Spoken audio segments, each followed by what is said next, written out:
Hello, parents and teachers. Today I will be talking to you about concussion education. So, what exactly is a concussion? The Virginia Board of Education guidelines states that a concussion is a traumatic brain injury resulting from biomechanical forces. In other words, this is an injury to the brain caused by a blow to or shaking of the head. Concussions can occur in all sports and activities, and it is a functional, not structural issue. They affect the process of the brain and cause people to feel slowed down or like they're in a fog. Tasks that were previously easy for them may become more difficult because of a concussion. Now we're going to watch a short clip describing concussions.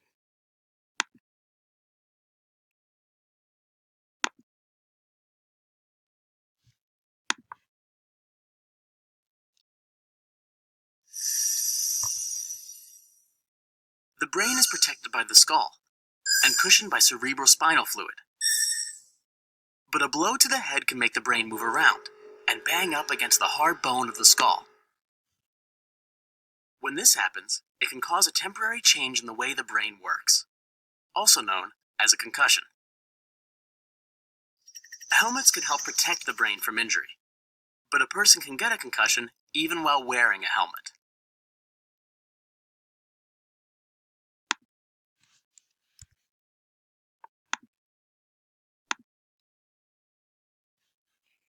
Concussions have recently gained increased attention after the stories with the NFL. This has led to more research on how to better prevent and treat them. The first step in prevention of concussions is education.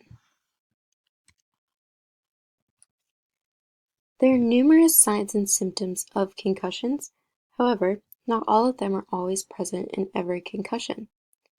Say a patient has a headache, has trouble falling asleep, has some sadness, and has a low energy level. That can still mean that they have a concussion, even compared to someone who may have 7 or 10 more symptoms than they had. All concussions are different, and everyone's affected differently when they get a concussion. No two people are going to have the exact same symptoms. Even if the same person sustains multiple concussions, they may not even have the same symptoms both times. For management of concussions, the athlete should seek care from appropriately trained medical professionals. These professionals include athletic trainers, primary care doctors, emergency room staff, neurologists, and concussion specialists. For the evaluation of concussions, the concussion vital signs test should be taken during preseason before participation in any sport. This is used as a baseline test to compare results to when an athlete takes the test again following a concussion. This test shows the progress the athlete is making and will help determine when it is safe for them to begin the return to play progression. The SCAT-3 is used to diagnose concussions through a symptom rating chart and numerous cognitive tests. For referral, 7 to 10 days is the average duration of concussions. However, some last less than 7 days and some last more than 10 days. If a concussion does seem to last more than 10 days, if their symptoms seem to linger on, then they should be referred to see a concussion specialist. If the athlete's symptoms get worse and they're showing signs of deterioration, medical attention should be sought out immediately. This means that the athlete should be transported to the emergency room. For treatment, mental and physical rest are extremely important. This means that there should be no sports participation, limited to no screen time, and schoolwork.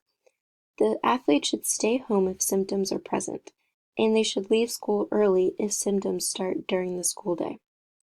A concussion is just like any other injury. Take a broken arm, for example. Using an arm when it is broken will prolong the healing process, and the same goes for concussions.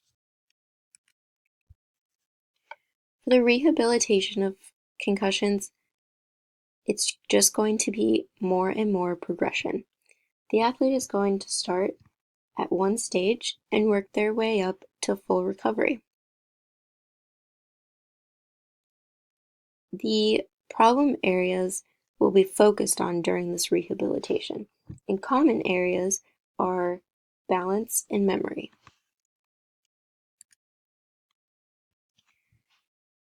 The Zurich statement gives a return to play progression. This protocol consists of 6 stages, which each have a functional exercise and objective. This protocol starts with no activity and ends with full participation. If the athlete develops symptoms on any stage, they have to go back a stage and then start there and continue to work their way up. There's also a return to learn progression.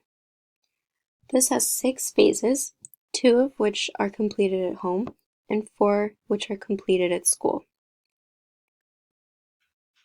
The phases that are completed at school include instructional modifications, which include but are not limited to built-in breaks, limited testing or excused from testing, extra time on assignments, modification of assignments, limited homework, alternative grading strategies, established priorities for learning, modified learning, or testing environments.